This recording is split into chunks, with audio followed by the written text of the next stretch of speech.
12월 22일 월요일. 다시 일어선 조정 선수. 2015년 8월 비무장지대에서 발생한 지뢰 폭발로 하재원 중사는 두 다리를 잃었습니다. 군복무 중 뜻밖의 사고였고 그 순간 그의 인생은 완전히 멈춘 것처럼 느껴졌습니다. 절망과 분노, 상실감이 하루에도 몇 번씩 교차했습니다. 하지만 그는 그 자리에 머물지 않았습니다.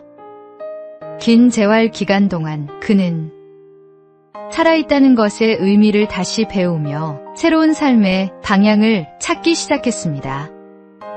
그가 선택한 길은 조정이었습니다. 두 팔로 노를 젓는 단순한 동작 속에서 그는 다시 자유를 느꼈고 포기했던 꿈을 조금씩 되찾았습니다. 몇 년 뒤 그는 장애인 조정 국가대표로 선발되었습니다. 물 위에서 노를 젓는 그의 모습은 패배하지 않는 사람의 상징이 되었습니다.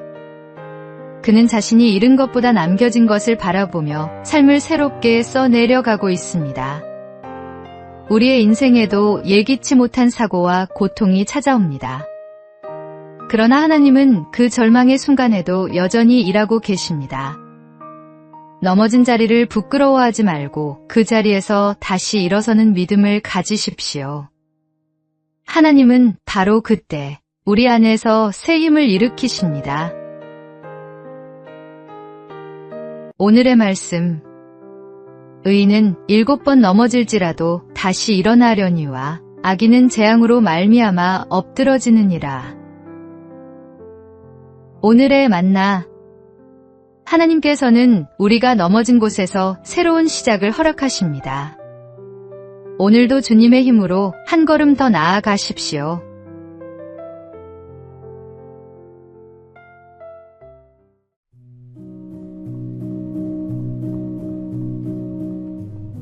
(12월 23일) 화요일. 온유함을 닮아가기. 동네 골목에서 어린아이가 친구들에게 맞고 울며 돌아오면 어김없이 날카로운 어머니의 목소리가 들립니다. 이 바보야, 또 맞고 왔어? 나가서 때리고 와. 많은 어른들이 이런 모습으로 아이를 키웁니다. 하지만 그 순간 아이의 마음은 2번 상처를 입습니다. 친구에게 맞은 상처, 그리고 사랑받지 못한 슬픔. 사실 아이가 바라는 건 복수가 아니라 품어주는 위로 한마디입니다. 많이 아팠지? 괜찮아, 엄마가 있잖아. 그 말 한마디면 아이는 다시 웃고 세상을 따뜻하게 배우게 됩니다. 그런데 우리는 종종 어른이 되어서도 똑같은 실수를 합니다. 남편과 다투고 마음의 벽을 세우고 이웃에게 조금이라도 손해를 보면 오랫동안 미움을 품습니다. 그러면서 아이들 앞에서 말합니다. 용서해야지, 착해야지. 온유함은 약함이 아닙니다. 분노를 삼키고 사랑으로 반응하는 것이야말로 진짜 강한 사람의 모습입니다. 예수님이 그 길을 먼저 걸으셨습니다. 그리스도인이 이 세상에서 빛과 향기가 되려면 먼저 그분의 온유함을 닮아야 합니다. 그 온유가 가정의 공기를 바꾸고 이웃의 마음을 녹이며 세상을 아름답게 만듭니다. 오늘의 말씀. 온유한 자는 복이 있나니 그들이 땅을 기업으로 받을 것이며. 오늘의 만나. 온유는 약함이 아니라 힘을 절제할 줄 아는 강함입니다. 주님의 온유함을 닮아가는 것이 참된 성숙입니다.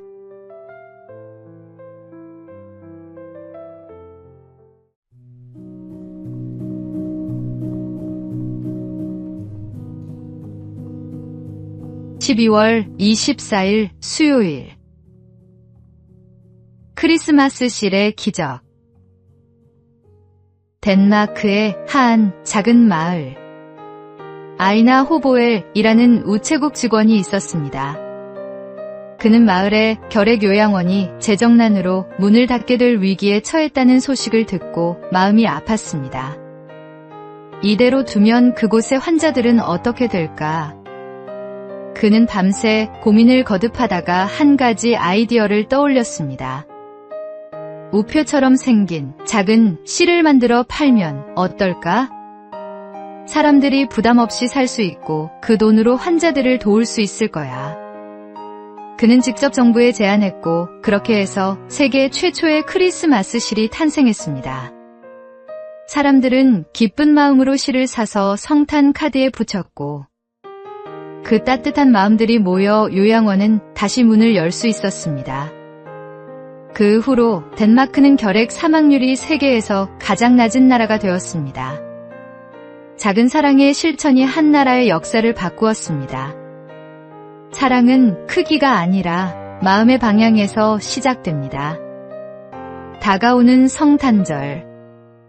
하나님이 주신 사랑을 한 장의 카드, 한마디의 위로, 한 번의 나눔으로 전해보십시오. 그것이 주님께 드리는 가장 아름다운 선물이 될 것입니다. 오늘의 말씀. 내 이웃을 내 자신과 같이 사랑하라 하신 것이라. 이보다 더 큰 계명이 없느니라. 오늘의 만나. 작은 실천이 세상을 바꿉니다. 당신의 작은 나눔이 누군가에게는 생명의 빛이 됩니다.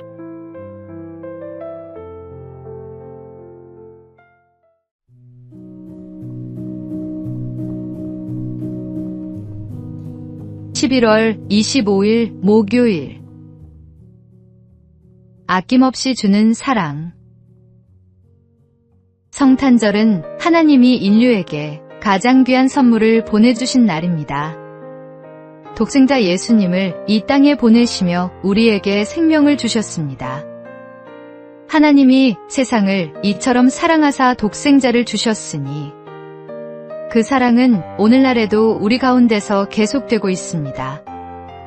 지난 8월 한 아버지가 그 사랑을 실천했습니다. 아내를 먼저 떠나보내고 홀로 아들을 키워온 60대 문주환 씨는 갑작스러운 사고로 세상을 떠나면서도 생명을 나눴습니다. 평소 지갑 속에 장기기증 희망등록 카드를 넣어 다니며 언젠가 다른 생명을 살리는 일을 하고 싶다고 말하던 그였습니다. 가족들은 그의 뜻을 따라 폐장과 인체 조직을 기증했고 그의 몸은 100여 명의 환자에게 새로운 희망이 되었습니다. 하나님이 독생자를 아낌없이 주셨듯 한 아버지도 자신의 생명을 나누었습니다. 그가 정성으로 키운 아들은 현재 서울대학교에서 공부하며 아버지가 심어준 사랑의 씨앗을 키워가고 있습니다. 이번 성탄절, 우리에게 생명을 주신 예수님의 사랑을 기억합니다. 그 사랑이 한 아버지의 마지막 선택을 통해 수많은 이들에게 전해졌듯이 우리도 누군가의 삶의 빛이 되기를 소망합니다. 진정한 사랑은 자신을 내어주는 것임을 다시 한번 되새깁니다. 오늘의 말씀. 하나님이 세상을 이처럼 사랑하사 독생자를 주셨으니 이는 그를 믿는 자마다 멸망하지 않고 영생을 얻게 하려 하심이라. 오늘의 만나. 하나님은 우리에게 독생자 예수님을 주셨습니다. 우리에게 생명을 주신 그 사랑을 기억하며 우리도 누군가에게 작은 빛이 되기를 소망합니다.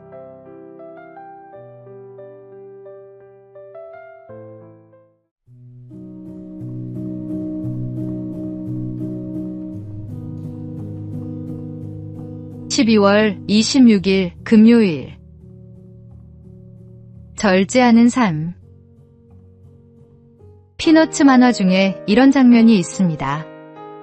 찰리 브라운이 저녁 사료 2그릇을 들고 와서 스누피에게 말합니다. 내일 하루 종일 집에 없을 거야. 그래서 내일 먹을 것도 함께 준비했으니까 한 그릇만 먹고 다른 한 그릇은 내일까지 남겨두는 거야. 스누피는 고개를 끄덕이며 첫 번째 그릇을 깨끗이 비웠습니다. 그러나 지붕 위에 누워 잠시 눈을 감자 눈앞에 자꾸만 그 남은 한 그릇이 아른거렸습니다. 결국 그는 유혹을 이기지 못하고 남은 음식까지 개걸스럽게 먹어치웠습니다. 그리고 만족스러운 얼굴로 이렇게 중얼거렸습니다. 먹고 나니 기분이 좋군. 만약 아직도 내일이 오지 않았다면 그땐 나 자신이 싫었을 거야. 우리 시대는 오늘을 즐겨라라는 말이 너무도 자연스럽게 들리는 세상입니다. 욕망을 따라 사는 것이 당연한 것처럼 포장되고 절제보다는 쾌락이 지혜처럼 여겨집니다. 하지만 주님은 우리에게 이렇게 말씀하십니다. 누구든지 나를 따라오려거든 자기를 부인하고 자기 십자가를 지고 나를 따를 것이니라.